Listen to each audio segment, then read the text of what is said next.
Welcome to the studio at African Utility Week. Today I'm with Peter Ballinger from OPIC. Peter, I believe that you are here with a delegation from Power Africa. What was the decision around coming to African Utility Week? Well, I think Africa Utility Week is the premier event in Africa. We do have a delegation led by a very senior member of our energy team at the U.S. State Department, all the way down to those of us that are actually implementing the project. So we have our export credit agency, the U.S. Export-Import Bank, the U.S. Trade and Development Agency, my organization, the Overseas Private Investment Corporation. What we tried to do was put together a delegation that could not only talk at the policy level with many of the utility executives here about the regulatory framework, all of the things that need to happen in order to help projects move forward, but then also to have those of us in the finance sector who are actually working on the project and implementing the project. So we've had meetings with private sector, American companies, African companies, joint ventures, other funders. So it's been a very good event. That is fantastic that you're having those conversations face to face. Yes. In terms of off-grid solutions, what is the sufficient interest in it in the African continent? Well, OPIC has been doing power in Africa for as long as I have been at OPIC, which is almost 25 years. Almost all of it was grid connected, big projects. 5 or 7 years ago, we began being approached by people who had off-grid solutions, primarily clean energy, solar primarily, one mini hydro in Rwanda. And what we discovered was that while we can continue to do large grid-connected projects, as a development agency, as a development finance institution, there are people in Africa who are, in all likelihood, never going to be connected to the grid. It's too expensive, and the U.S. and African partners have the expertise to deploy these, what I would call distributed power projects, so that they can help people who, again, are not going to be connected to the grid. I look at it in some ways as analogous to what Africa did in mobile telephony, where many people just catapulted over landlines. Again, they weren't going to be connected, and mobile telephony really took off in Africa. And I live in Africa now. I see people doing things much more technologically advanced with their telephones than what Americans do. So I think that has been replicated in the off-grid sector, where people are not even waiting for the grid to come to them, not South Africa, but in many African countries, and in areas of the country that are somewhat economically prosperous, whether they're agriculture or small industry, off-grid solutions really work. And they're clean, by and large. But then what are the risks around investing in those off-grid solutions? Well, from a lender's standpoint, there's always the risk that there may not be a tradition of paying for power. What we found is that people who don't have power, when it is delivered, they will pay.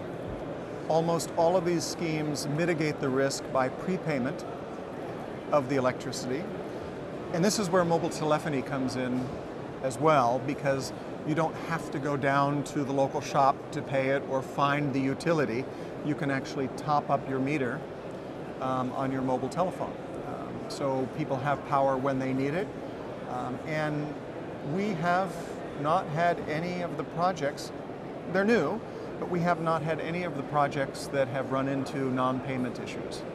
I think one of the risks is the lack of a regulatory environment for these off-grid solutions. So people are actually making investments in off-grid solutions, and we're financing them without really knowing what regulations might be promulgated in future. That is a very big concern. It is, and it should be. Yes, and outside of Africa, in Europe, in North America, in South America. Are off-grid solutions being invested into? They are. Before I moved to South Africa, I was in India for 3 years. And India, while its grid is, as a country, fairly sophisticated, there are lots of rural areas where they're currently burning diesel fuel, for example, for hydro pumps, where they're converting to off-grid solar solutions, as well as off-grid waste-to-energy solutions, burning rice husks, for example. A very well-known project that we helped fund originally is called Husk Power Systems. And in a rather relatively prosperous rice-growing region of northeastern India, the farmers were paying to have their rice milled. Now the farmers are actually getting paid to deliver the rice husks as an energy input to the millers, who then mill it and sell it to the people who are producing the electricity by gasifying rice husks. So it has the potential to be very transformative in regions. Sustainable. And it's completely sustainable and scalable.